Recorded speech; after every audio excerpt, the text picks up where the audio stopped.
Hello అండి. అందరికీ నమస్కారం. నేను మీ శ్రీవల్లి. ఈరోజు మన రెసిపీ అందరికీ ఎంతో ఇష్టమైన హోటల్ స్టైల్ మైసూర్ బోండా. ఎలా చేయాలో చూసేద్దాం. ముందుగా ఒక బౌల్‌లో కొద్దిగా ఉప్పు, ఇంకా వంట సోడా, మన పిండికి తగినట్టుగా, తర్వాత కాస్త పెరుగు, ఇందులోనే కాస్త వేడి చేసిన నూనె కూడా వేసుకోవాలి. ఆ తర్వాత ఓమ గాని, జీలకర్ర గాని నేనైతే ఓమ వేస్తున్నానండి. మరీ ఎక్కువ వేసుకోకండి, చేదుగా వస్తుంది. ఆ తర్వాత మనకు కొంచెం నీళ్ళు కూడా వేసుకోవాలి. వీటన్నిటిని ఒకసారి మంచిగా కలుపుకొని, మనం ఇందులో తగినంత మైదా పిండినైతే వేసుకోవాలి.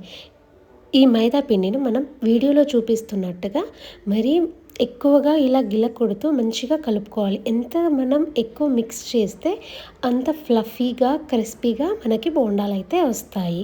చూడండి మన కన్సిస్టెన్సీ ఎలా ఉందో ఇలాగే ఉండాలి. మరీ ఎక్కువ లూజ్ కానీ, మరీ ఎక్కువ హార్డ్‌గా కానీ ఉండకూడదు. బోండాలు వేసుకోవడానికి నూనెనైతే వేడికి పెట్టాలి. నూనె అయితే వేడైంది చూడండి బోండాలు ఎలా వేయాలో. పిండిని ఇలా పిరికిల్లో తీసుకొని మనం బ్రొటన వేలుతో వదిలేస్తూ ఉండాలి. అప్పుడు మనకి రౌండ్‌గా వస్తాయి. అలాగే మన కడాయి నిండా అయితే వేసుకోవాలి. వేసుకొని మనకి గోల్డెన్ బ్రౌన్ కలర్ వచ్చే వరకి మీడియం ఫ్లేమ్ మీదుగా మంచిగా వేయించుకోవాలి. చూడండి మనకైతే గోల్డెన్ బ్రౌన్ కలర్ వచ్చేసాయి. సో బోండా అయితే రెడీ అయినట్టే.